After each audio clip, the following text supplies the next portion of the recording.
All she wanted was to get to her grandmother. A 5-year-old girl with a ticket and papers was at the center of humiliation, questioning, and ridicule, just because her name seemed too weird for business class. But when her mother arrived at the airport, the legendary champion staff were shocked. Subscribe to the channel and tell me where you're watching this video from. The sun had barely risen above the Los Angeles skyline when the soft sound of drawers opening and suitcases zipping echoed through the quiet house. In the softly lit hallway, the faint scent of lavender and oatmeal drifted from the kitchen, mixing with the sound of bare feet pattering against the hardwood floor. Ronda Rousey, barefoot in leggings and a faded UFC hoodie, knelt beside a pink and purple suitcase, carefully folding a miniature hoodie into the corner of the bag. The name stitched on the inside read, La'akea Makalapuo Kalanipu Brown. She smoothed the fabric with one hand, then reached for a pair of child-sized sneakers sitting nearby. La'akea, only 5 years old, stood in the doorway, holding her plush unicorn with one arm and rubbing her eyes with the other. Her long hair was slightly tangled from sleep, and she wore a soft blue shirt with a rainbow on the front and tiny hearts dotting her pajama pants. She looked up at her mother, blinking slowly as if trying to understand how today had arrived so quickly. Ronda smiled and stood, brushing a strand of hair from her daughter's forehead. "Big day," she said gently, then kissed the top of her head. "You ready, superstar?" La'akea nodded wordlessly and hugged her unicorn tighter. Despite her young age, there was something quietly observant about her, as though she had inherited her mother's cautious reading of the world around her. Her eyes, a deep brown like her father's, held curiosity wrapped in calm. The reason for this early morning rush was simple, yet significant. Ronda and her husband, Travis Brown, were committed to an intense filming schedule for a fitness and action docuseries, and a last-minute opportunity had shifted everything. With Travis already on location in Arizona and Ronda expected on set by noon, the couple had agreed, after much discussion, that it was time for La'akea's first solo flight. It wasn't entirely solo, of course. The airline's unaccompanied minor program was thorough.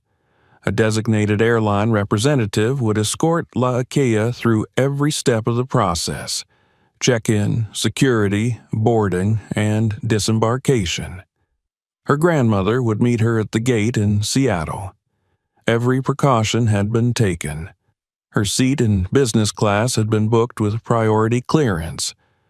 Her documents were double-checked, including a notarized letter from Ronda authorizing the travel. The staff had been notified in advance. Still, Ronda's hands trembled slightly as she fastened the latches on the suitcase. It wasn't about safety. It was about absence. The first time her daughter would be in the air without her, even if just for 2 hours. At the airport, the usual clamor of travelers was already building. The early flights drew frequent flyers, business travelers, and families squeezing in vacations. The air inside the terminal buzzed with energy and fatigue. Ronda, sunglasses tucked into her shirt and a baseball cap low over her brow, held La'akea's hand tightly as they moved through the sliding glass doors of Terminal 6. Everything went smoothly at first. The check-in agent recognized Ronda, but didn't make a scene. The documents were verified, the pink, unaccompanied minor tag was attached to La'akea's tiny backpack, and a friendly airline escort, a woman named Julie, was introduced to take over. Ronda knelt to look her daughter in the eyes one last time, checking her shoelaces and straightening her unicorn's ribbon. "You remember what we talked about?" she asked softly. La'akea nodded. "I stay with Julie the whole time. I sit in seat 2A. I don't talk to strangers unless they wear airport clothes, and I call Grandma when I land." Ronda smiled proudly. Exactly. And what do you do if you get scared? Laakea paused. Think of home, then breathe like Mama taught me. They embraced, long and firm, before Ronda whispered, "You got this." She stood back as Julie took Laakea's hand and began guiding her through the priority security lane. Ronda stood watching until they disappeared from view, her heart heavy with pride and apprehension. The journey from the check-in counter to the boarding gate was supposed to be simple, even pleasant. But trouble often begins not with malice, but with assumptions. As they approached the TSA checkpoint, Julie received a call from the airline dispatch. A last-minute emergency in another terminal required her attention. She hesitated. Policy required uninterrupted supervision of minors, but the man who approached her, wearing the official airport staff vest and carrying a tablet, assured her he was cleared to take over. His name tag read D. Sims. He smiled in a way that barely touched his eyes and gestured for Julie to hand the child over. Julie hesitated but eventually relented. Everything seemed legitimate. She explained the situation to Laakea, who nodded, clutching her unicorn and holding the replacement escort's hand. Sims led her towards the screening area, entering a line reserved for business-class travelers. It was here, with no mother by her side and no one to speak on her behalf, that the trajectory of Laakea's morning began to shift. As Sims approached the checkpoint with Laakea, another TSA employee, an officer named Dave Patterson, stepped forward with narrowed eyes. He glanced at the tag on her backpack, then at Sims, then down at the child with a disapproving squint. Something about her seemed off to him, though he couldn't have said what. Maybe it was the Polynesian name on the documents. Maybe it was the mix of ethnic features on her young face. Maybe it was her business class placement. Patterson asked for identification. Sims handed over the file. Dave flipped through the papers too quickly, making a show of squinting at the photo, then back at Laakea. His voice was even but sharp around the edges. He asked why a 5-year-old child had a business class ticket. Sims began to explain, but the tone shifted. Patterson questioned the document's authenticity, implying that something about the situation didn't add up. He made a comment, quiet but deliberate, about kids with made-up names and VIP bookings. Sims tried to protest, but Patterson was already flagging down another officer. His words were direct, rehearsed, and clinical. Possible fraud, child traveling unaccompanied, name and appearance don't match the booking expectations. The second officer took one look at the file and gave a nod. Sims, caught off guard and uncertain about the chain of authority, stepped back. In an instant, Laakea was no longer being escorted. She was being detained. She didn't cry at first. She didn't understand. But she knew enough to recognize when something was wrong. They led her to a separate seating area, away from the main flow of passengers. No one told her what was happening. No one called Ronda. Patterson asked her several questions rapid fire. Who paid for her ticket? Where was she going? Why was she flying alone?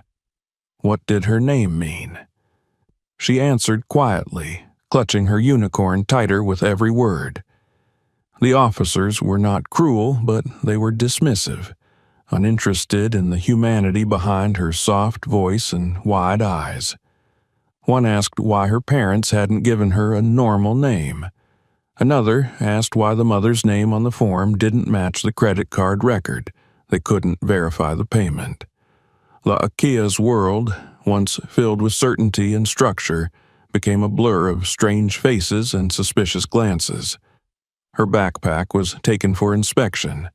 Her unicorn was separated from her hands. Her lip began to tremble. By the time they began to question whether she was even legally traveling, her knees were pulled up to her chest on the bench and her arms wrapped around her shins. She rocked slightly, whispering her grandmother's name under her breath, as if invoking protection. Not once did anyone call the emergency contact number listed in bold on the front of her folder. Not once did anyone ask her calmly if she needed water or to use the bathroom. They didn't treat her like a child.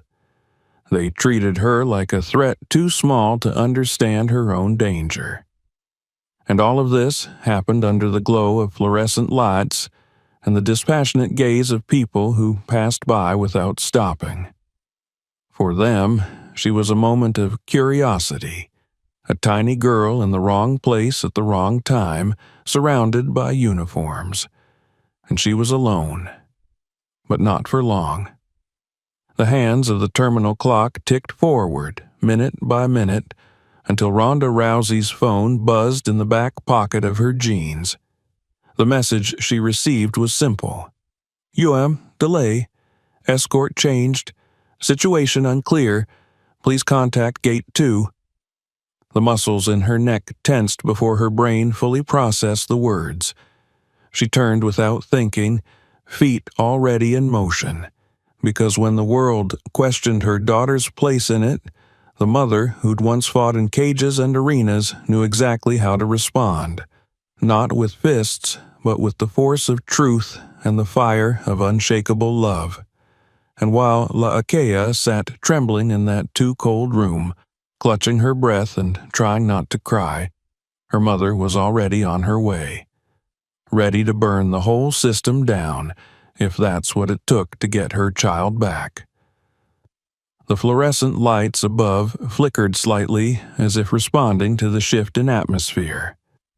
Laakea sat alone now in a sterile seating area meant for detained passengers, but her legs barely reached the edge of the chair. Her unicorn, once nestled protectively in her arms, had been confiscated and lay face down on a metal inspection table across the room, stripped of its pink ribbon and dignity. Her backpack had been unzipped and emptied, its contents splayed across a cold metal tray, a plastic sandwich container with heart-shaped stickers, a coloring book with half-finished pages, a rolled-up pair of socks, and a tiny, folded piece of paper with a heart scribbled in purple crayon. "Love you always, Mama." None of it seemed to matter to the men standing over it. Officer Dave Patterson had adopted a stance of casual authority, one hand on his hip, the other flipping through the contents of the child's bag as though searching for contraband in a criminal's suitcase. His colleague, Officer Ramirez, stood back with crossed arms, silent but complicit in the scene. She had already answered their questions twice, maybe 3 times, each time more softly, more hesitantly. "Where are you flying to?" "Seattle." "Who's meeting you?" "My grandma." "Who paid for your ticket?" "My mama." "What's her name?" "Ronda Rousey." "And who's that?" "She's my mom." The answers didn't change, but their reception did. Patterson's skepticism deepened with every repetition, twisting her words into suspicious echoes of themselves. He lifted the coloring book and flipped through it, pausing on a drawing of a woman with a ponytail and boxing gloves, standing with her arms raised over her head. "Looks like someone thinks her mom's a superhero," he muttered. Then, louder, for Ramirez to hear, "Bet this kid's seen one too many action movies." The comment wasn't meant for Laakea, but she heard it. She understood enough. Her lower lip trembled, and she clenched her small fists against her thighs. The bench was cold beneath her. She hadn't been offered anything to drink. No snack, no reassurance. And worse than anything, no one believed her. Julie, the original escort, had long since disappeared into another terminal, and no one had taken the time to check her schedule, her authorization, or even her identity. Patterson had dismissed her with a wave of the hand, claiming she'd abandoned her post, and therefore could not be trusted as a valid witness. No effort was made to verify the legitimacy of the escort transition. No one asked for surveillance footage. What they saw was a small girl with a big name and a suspiciously unshaken calm. In their eyes, that made her dangerous. They moved her to a smaller inspection room. She walked without resistance, her sneakers scuffing the floor, her hands now clenched tightly at her sides. Inside, a table and 2 chairs sat under a humming overhead light. A camera blinked quietly in the corner, but no one explained what it was recording. Patterson gestured for her to sit. She did. Ramirez remained standing. He pulled up her flight details on a tablet and began scrutinizing them. This name, Makalapuaokalanipu. What kind of name is that? He asked no one in particular. Is that even real? It's Hawaiian, Patterson said, his tone clipped with performative knowledge. Polynesian roots, a lot of vowels. Doesn't mean much to us, but they like their names long out there. She doesn't look Hawaiian, Ramirez added. She doesn't look like she belongs in business class either, Patterson replied with a half smirk. Neither man addressed her directly during that exchange. They spoke over her, around her, as though she were a puzzle to be solved rather than a human being deserving of respect. Their language was coated in a layer of suspicion so normalized that even they didn't recognize it as prejudice. They just thought they were being thorough. Lasakia shifted in her chair and spoke, her voice thin but steady. My mom is Ronda Rousey. Patterson looked at her, raising one brow. Fighter? She nodded. He chuckled. Sure she is, and I'm Batman. Ramirez laughed softly, shaking his head. This kid's got a wild imagination. It was in that moment that something in Laakea began to shift. She had held back tears for as long as she could, remembering her mother's words. Be brave, not loud. Be calm, not small. But now the ache in her chest wasn't just fear. It was humiliation, slow and creeping. They weren't just questioning her identity. They were mocking it.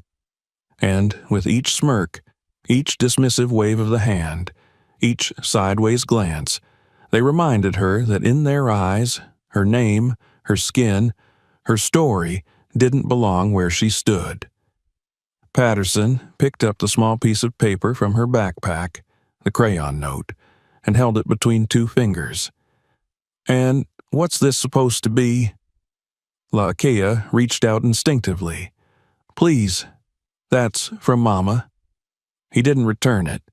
Instead, he placed it on the table, flattening the corners as if to inspect it for secret codes. She blinked back a tear and folded her hands in her lap. That note, with its messy heart and uneven letters, had been the thing she had kissed before zipping her bag that morning. Her mother's love, crayon on paper. Outside the room, a low buzz of voices and movement indicated the flow of passengers moving toward the gates. Families reunited, travelers found their way to coffee stands, and over loudspeakers, flight numbers were called in steady cadence. But inside this room, time stretched. The air felt stagnant. The silence between questions grew longer, not softer. Then came the ultimate insult. Patterson left the room and returned a few minutes later with a female officer who introduced herself with a curt nod and a gloved hand. Routine screening, she announced. Laakea was told to step aside, remove her shoes, and stand with her arms slightly out. She obeyed. When the woman began patting her down, Laakea flinched. The gloves were cold, the touches impersonal. They searched the waistband of her leggings, her pockets, her tiny socks. She was 5 years old. Her eyes welled up again, and this time one tear escaped, tracing a slow line down her cheek. Once finished, the woman gave a nod. Clear. Patterson folded his arms. Guess she's not hiding anything. For now. Ramirez glanced at the tablet again. Still nothing matching on the credit card. Redacted name. She said her dad bought the ticket, Patterson added. Where's he? She said her mom did, Ramirez corrected. Well, it doesn't matter, Patterson said, annoyed. We've got no verification, no match, no response from the contact number. For all we know, this kid got handed a stolen ticket and a story. LaKia sat back down, curling into herself now, her breath hitching in quiet sobs she tried to suppress. They didn't see her as a child anymore. They saw her as a glitch in their system. An inconvenience. A potential problem to neutralize, not protect. And then, in a moment of bitter irony, Patterson opened the folder once again and noticed the emergency contact highlighted in red. Ronda Rousey. A phone number, a second number, a note in all caps. Mother will be on standby during flight boarding. He stared at it for a moment, frowning. I'll call it, Ramirez offered, but before he could, the doors to the room swung open.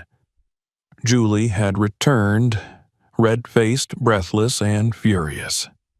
She had been searching for LaKia for nearly half an hour, redirected from one terminal to another.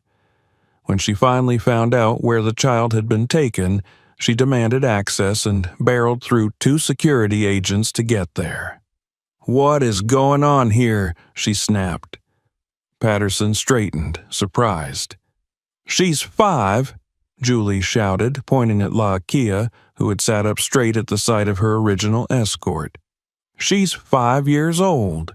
You've had her in this room, interrogating her, searching her, treating her like a criminal. We were following protocol, Patterson mumbled, but the words rang hollow. Julie turned to LaKia and dropped to one knee. Sweetheart, are you okay? LaKia's eyes filled again, but she nodded slowly. Julie turned back to the officers, her tone sharper now. And did any of you call her mother, or even look at the highlighted instructions? Silence. I'm calling her now, Julie said, already pulling out her phone, and somewhere, not far from the terminal, Ronda Rousey was already sprinting down a corridor, her heart a clenched fist and her eyes ablaze with fury.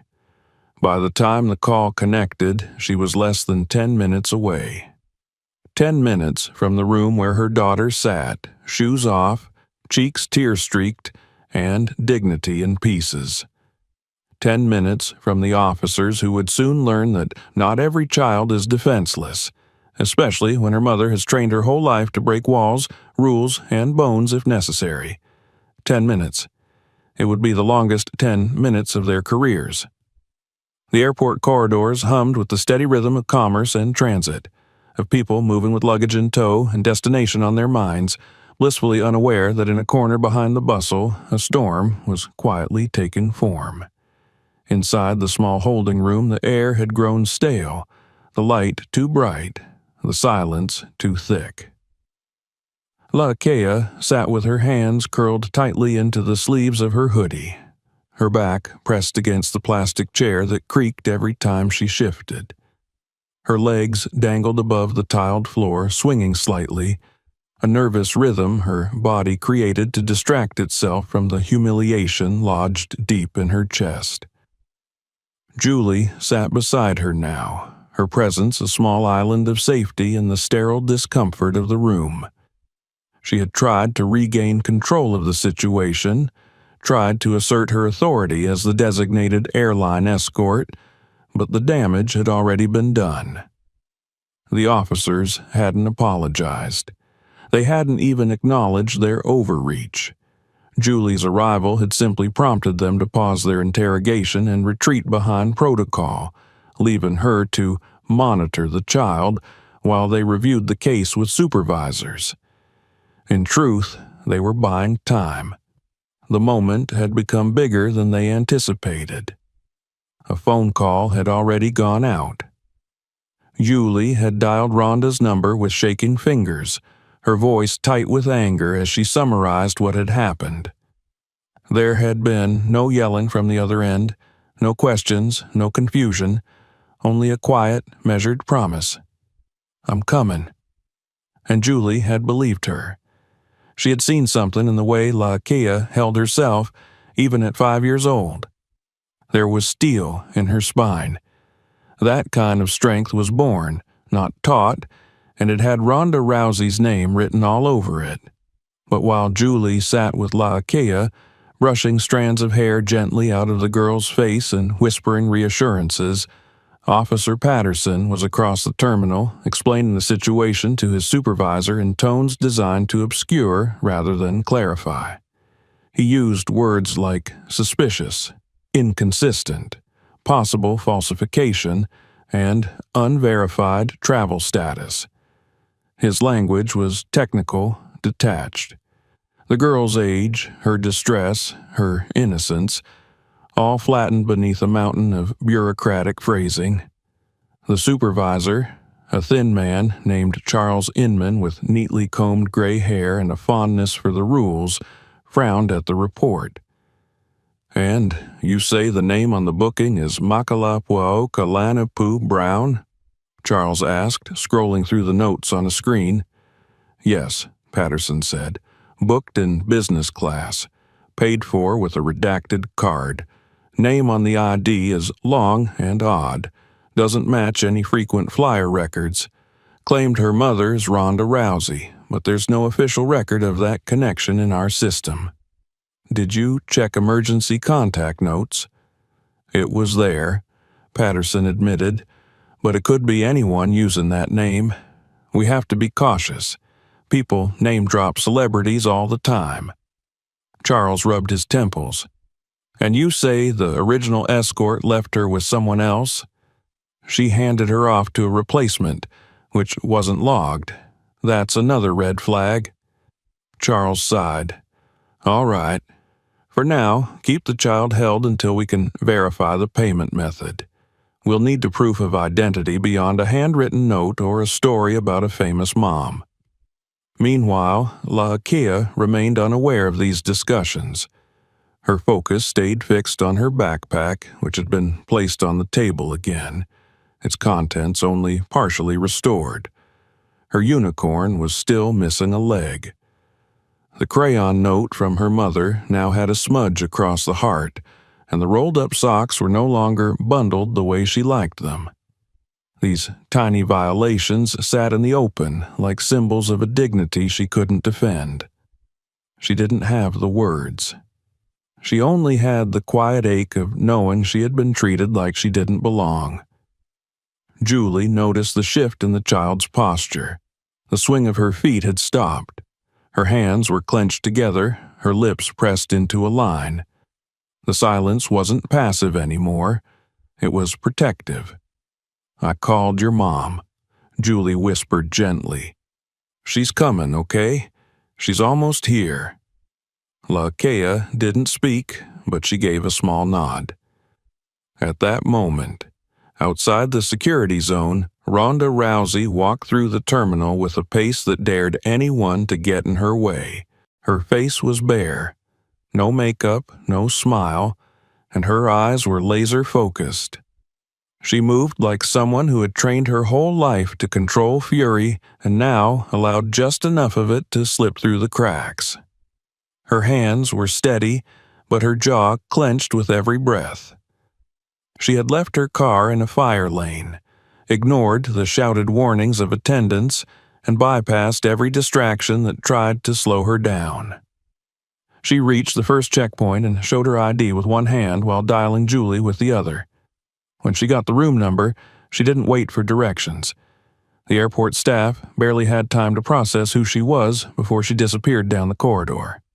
Back inside, Charles Inman had decided to take a look at the case himself. He walked into the holding room with practiced calm, clipboard in hand, the picture of administrative poise. He didn't greet Julie or Laakea at first. He simply observed the child for a long moment, as if looking at her hard enough might extract a confession.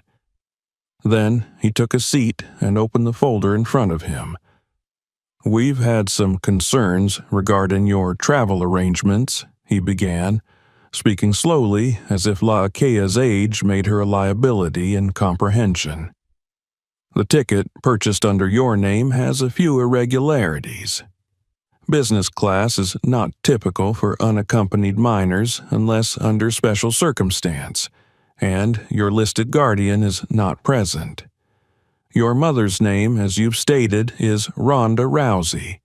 However, our system shows no such connection, and the payment method is unverifiable." Julie opened her mouth to protest, but Charles raised a hand. "This is not an accusation, merely a procedural review." Laakea didn't understand all the words, but she heard the tone. Doubt. The kind that wrapped itself around her name like vines choking the truth. Charles continued, "Unless we can confirm these details, we cannot authorize your boarding. The airline reserves the right to suspend tickets pending fraud investigation. That includes holding you in temporary custody until legal guardianship is determined." At that precise moment, the door opened behind him. Ronda entered the room like a storm, wearing a calm disguise. She said nothing at first. She didn't need to. Her presence shifted the energy immediately. Even Charles, who had met countless frustrated passengers in his time, stood slowly, as if uncertain whether to offer a handshake or a defense. Laakea's face lit up with a mixture of relief and release. She didn't move, afraid that doing so might somehow delay the safety that had just walked through the door. Ronda crossed the room and knelt beside her daughter, taking her hands in hers. The touch said everything words couldn't. "You're safe. I'm here. No one's taken you from me." Charles cleared his throat. Miss Rousey, she corrected. Her voice was low, firm. "I want an explanation." Charles hesitated. "There were inconsistencies. The ticket. I bought that ticket." The cardholder information was redacted, and the unverified escort. "My daughter was handed off to someone you authorized. You failed to log the change. That's your mistake, not hers. I understand you're upset." "No," she said, standing now, rising to full height, her shoulders squared. "Upset is when someone spills coffee on your shirt. This," she pointed at her daughter, then at the torn backpack, the scattered belongings, the empty chair next to the now cold inspection table. "This is negligence. This is profiling. This is a 5-year-old girl treated like a criminal because her name doesn't fit your system and her skin doesn't fit your expectations." The room was silent. Charles tried to respond, but Ronda cut him off. "Do you know how many times I've been underestimated because of how I look? Because I don't act how I'm expected to? I've fought for respect my whole life. But she turned to Laakea. "She's not supposed to fight yet. She's supposed to fly, to dream, to grow up believing she's allowed to take up space in this world." Julie watched with tears building in her eyes. Charles finally found his voice. "The ticket will be reinstated, immediately. I'll personally ensure she boards with no further issue. And I will file a full report." "You'll do more than that," Ronda said. "You'll issue a public apology. You'll review your policies on unaccompanied minors. And you'll retrain every employee who thinks suspicion is a substitute for professionalism." He nodded, defeated. "Yes, ma'am." Ronda knelt again and looked Laakea in the eyes. "Ready to go home?" Laakea nodded. Then, for the first time since the ordeal began, she smiled, and Ronda thought to herself, "Not yet, but we're on our way." By the time Ronda and Laakea emerged from the small, suffocating inspection room, the air in the terminal had changed. What had once been a hum of daily routine Boarding announcements, rolling luggage wheels, impatient murmurs from long security lines had grown tense with a different kind of energy. It started with the crowd that had gathered just outside the frosted glass partition. Some had been there when Ronda entered, and others had trickled in after recognizing her. But what drew them wasn't fame.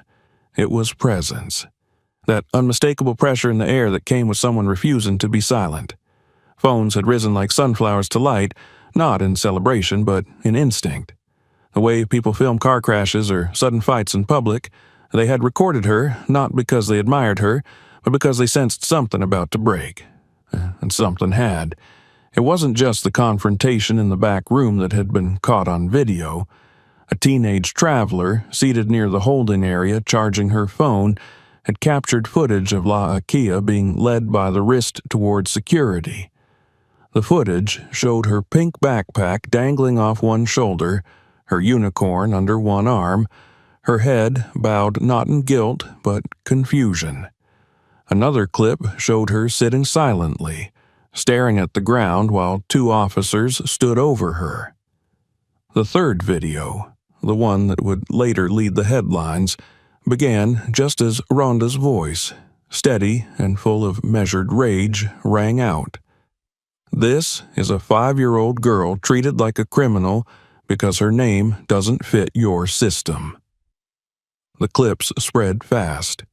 Within an hour, they had been posted on multiple platforms: Reddit, TikTok, X, Instagram, even Tumblr, which no one had expected to become relevant again. The captions varied in tone, but shared the same underlying message. Ronda Rousey confronts airport staff over racial profiling of her daughter. Some posts used the word profiling, others said discrimination. A few said injustice. But they all agreed on one thing: something had gone very wrong. And Ronda had walked in just in time to say what no one else had the power or courage to say. At first, the airport staff tried to contain the fallout. Charles Inman was ushered into a private operations room to debrief upper-level managers, who had been alerted the moment the videos began to circulate. The legal team drafted a preliminary statement within 45 minutes, something vague and sterile. "We are aware of the incident involving a passenger and our security team. A review is underway to determine whether policies were followed appropriately." But the statement only added fuel to the fire. By then, the internet was already doing what it did best: digging. They found La Akia's full name on boarding records, matched her last name to Ronda's public family tree, and located an old Instagram photo from 2 years ago showing Ronda and Travis holding her in matching jiu-jitsu jais. The caption read, "Our warrior princess, La Akia Makalapuaokalanepu, brave, bright, and already submitting her teddy bear in arm bars." That photo was now everywhere, juxtaposed with the grainy screenshots of a small girl being surrounded by officers, her backpack gaping open, her face unreadable. When Ronda exited the secure zone with La Akia at her side, the airport had begun to stir with controlled panic.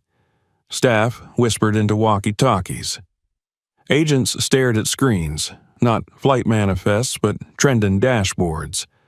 The name Ronda Rousey had jumped into the top 5 trending searches in North America, and the keyword LAX incident wasn't far behind. Julie walked with them as far as she was allowed, her face pale with concern and her voice barely above a whisper. "They're going to try to sweep this," she said, "but they can't. Not anymore. People saw, people know." Ronda didn't answer at first. She walked with her hand on her daughter's shoulder, guiding her with quiet authority through the familiar chaos of the terminal. Her mind was already several steps ahead, considering calls to her lawyer, to Travis, to her PR team, but most of all to the part of herself that had always relied on instinct more than strategy. Right now, her instinct was telling her that this wasn't just about her daughter anymore.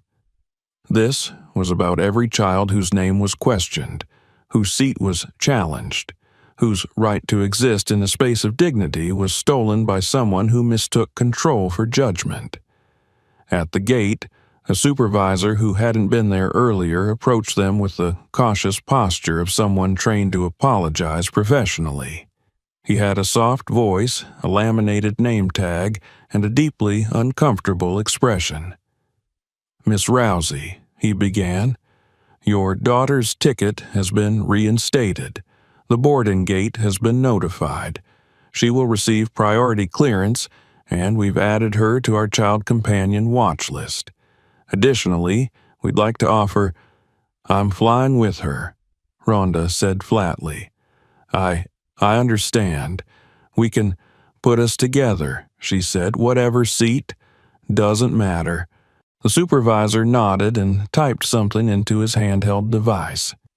"It'll be done immediately." Behind them, a man in a dress shirt and rolled-up sleeves approached carefully. He identified himself as a public liaison officer for the airline and offered to escort them personally. Ronda looked at him once, then past him, at the small crowd forming near the gate. Passengers who had recognized her, or who had seen the videos on their phones and now stared not with awe, but with a strange blend of discomfort and solidarity. Lakea clutched her mother's hand more tightly. Ronda lowered her voice. "We walk through quietly. No press, no statements. She boards in peace." The liaison nodded. "Understood." As I moved towards the gate, the boarding agent stepped aside without a word. Her eyes were wide and uncertain. Ronda didn't speak to her. She didn't need to. The expression on her face said everything the woman might have needed to hear. Lakea stepped onto the bridge to the plane, her unicorn hugged to her chest once more. Someone had reattached the leg with tape. She didn't ask who. She just held it close and didn't let go. On board, the flight crew had clearly been briefed. A senior flight attendant greeted them with a warm but subdued smile and offered them a seat in the front row of business class. "Miss Rousey, Miss Brown, we're so sorry for the trouble. Anything you need, you let us know." Ronda helped Lakea into her seat, buckled her in, then sat down beside her. The hum of the cabin was quiet. Most of the other passengers were already seated. A few stole glances, but no one said a word. Whether from fear or respect, it didn't matter. Silence, for once, was a kindness. Once the plane took off, Lakea leaned her head against Ronda's arm and asked quietly, "Is it going to be on TV?" Ronda took a deep breath and answered truthfully, "Maybe." "Will they say bad things?" "Some might. But a lot of people will say good things too. People who know the truth." Lakea was quiet for a long moment. Then she asked, "Did I do something wrong?" Ronda turned fully to her and took both of her daughter's small hands in her own. "You did everything right. They were wrong, not you." Outside the airplane, the clouds parted gently as the aircraft descended above the chaos. Inside, Ronda finally allowed her breath to slow. She knew this wasn't over. Once they landed, there would be calls and meetings, a public apology to demand, maybe lawsuits to file. But right now, her daughter was beside her, safe, breathing, whole. That was what mattered. But elsewhere, on feeds, timelines, inboxes, and comment sections, a very different flight was taken off. Advocates, parents, lawyers, teachers, and strangers began sharing the story. Celebrities retweeted the clips. Journalists began calling the airline. Statements were written, then rewritten. And somewhere in the middle of it all, someone wrote, "If Ronda Rousey's child can be treated like this, what happens to the kids whose parents don't have millions of followers?" The question spread like wildfire. The network had exploded, and now the world was watching. The sun had begun its slow descent by the time the plane sliced through the clouds above Washington State, casting long amber beams through the oval windows of the aircraft. Inside the quiet cabin of business class, the hum of flight had lulled most passengers into a state of half-sleep, their minds drifting somewhere between altitude and exhaustion. But in seat 2A, La Kea sat upright, wide awake, one hand resting lightly on the stuffed unicorn in her lap.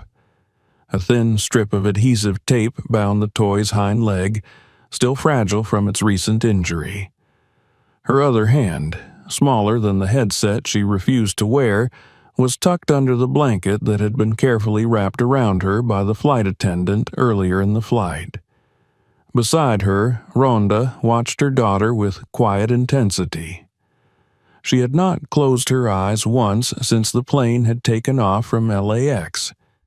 Her mind moved with a fighter's precision, measuring the breath of the moment, the pulse of her child's recovery, and the ache of what had unfolded.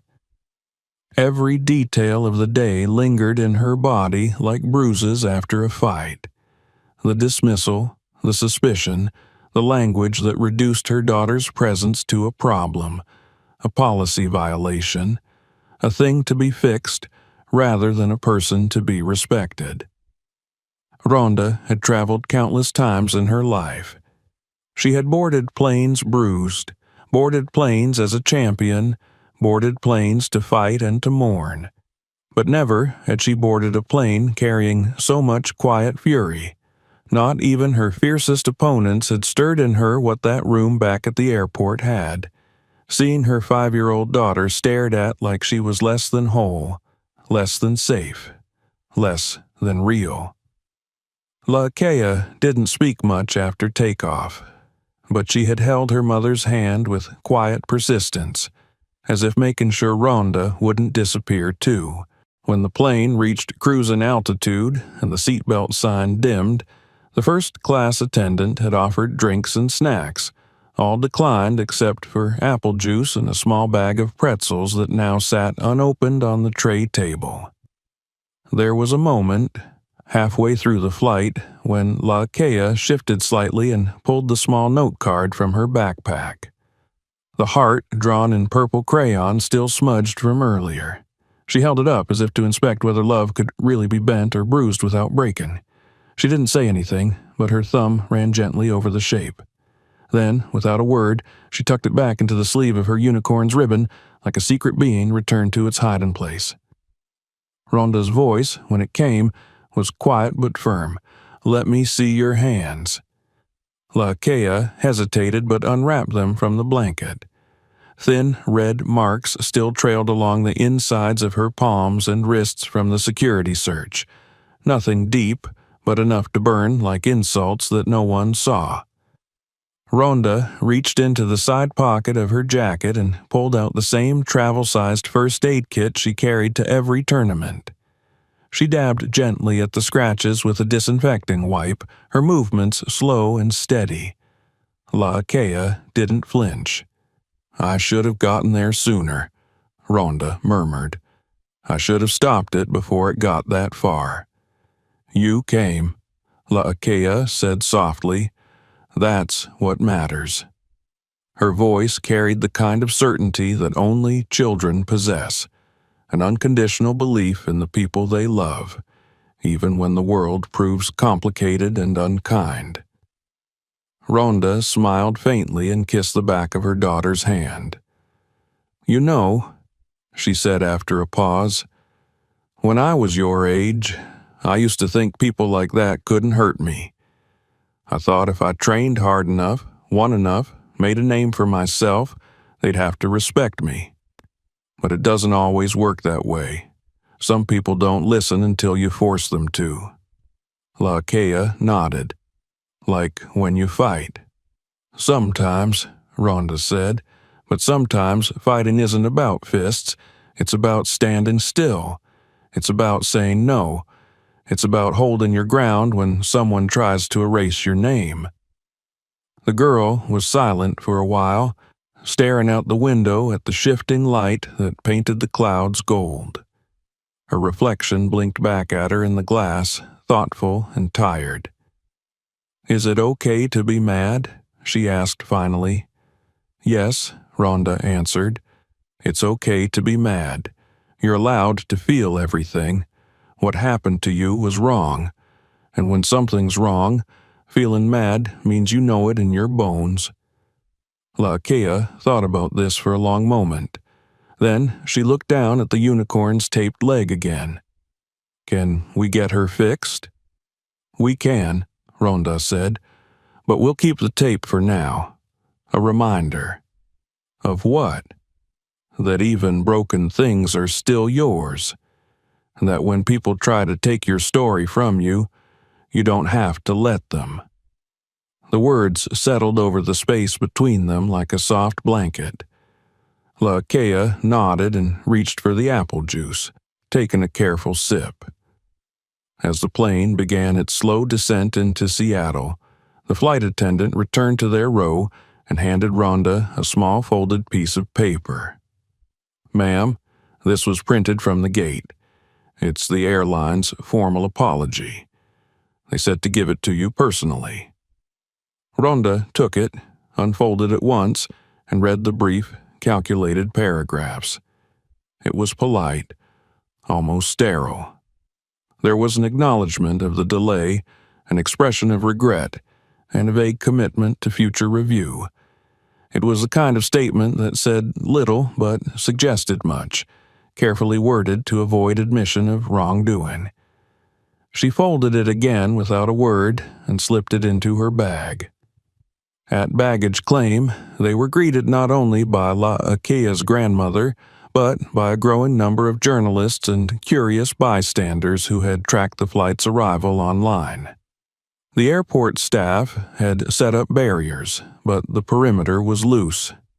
As Ronda stepped off the escalator, holding Laakea's hand firmly in hers, a few camera flashes went off. One reporter called out a question. "Miss Rousey, do you think what happened was racial profiling?" Ronda didn't answer. She didn't slow down. She kept walking until she reached her mother-in-law, who immediately knelt and opened her arms. Laakea ran into them, holding tight, face buried in her grandmother's neck. Only then did Ronda stop. She turned to face the cameras. No podium, no script, just her. "My daughter is 5 years old," she said. "She had a valid ticket, full documentation, and the right to travel safely. She was detained, interrogated, and humiliated because someone decided she didn't look like she belonged in business class. That's not just a mistake, that's a message sent to every child who has ever been told that their name, their skin, or their silence makes them suspicious." Her voice didn't rise. It didn't need to. "If she weren't my daughter," Ronda continued, "if she weren't connected to a name people know, would you even be here asking questions? How many kids go through this every day without cameras, without lawyers, without backup? You want to talk about what happened? Talk about them too." She paused and looked toward the line of arrivals now watching in respectful silence. "This isn't about me. This is about dignity. Hers, yours, everyone's, and I won't stop talking until the people in charge start listening." Then she turned back to her family, took her daughter's hand again, and walked away from the noise. The headlines came quickly. Articles ranged from outrage to analysis. Opinion columns dissected every moment, every word. Social media flooded with solidarity posts from parents, activists, teachers, even fellow athletes. Celebrities lent their voices. Airlines scrambled to issue secondary statements. Policy consultants began to draft proposals. Lawyers reached out to offer assistance pro bono for families who had faced similar injustices. In just days, a fire had been lit, and the fuel had been a child with a name too long for their forms. But Laakea didn't care about any of that. She sat that night curled beside her grandmother, a soft fleece blanket wrapped around her shoulders, her unicorn still in her arms. On the end table next to her sat a fresh notebook, the cover decorated with stickers and glitter. The first page bore her name, written in bold letters, each vowel carefully printed, La'akea Makalapuao Kalanipu Brown. Below it, in smaller letters, was a line she had asked her mother to help her write. My name is mine. It is not a mistake. And that was how she claimed her place in the world, not by fighting louder, but by standing still, wrapped in warmth, dignity, and the memory of being believed. The next morning, the world still spun. Planes still took off.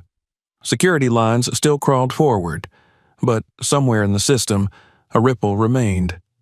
A name had been spoken. A child had been seen. And a mother had reminded everyone watching that silence is not safety. Sometimes dignity begins not with victory, but with refusal. And sometimes the strongest thing you can do is simply not back down. La'akea didn't fly again for a while, but when she did, she packed her unicorn, her notebook, and her name, and walked to the gate like she belonged there. Because she did. She always had. If this story moved you, don't forget to subscribe for more like it. Watch the next video to hear another powerful story that deserves to be told.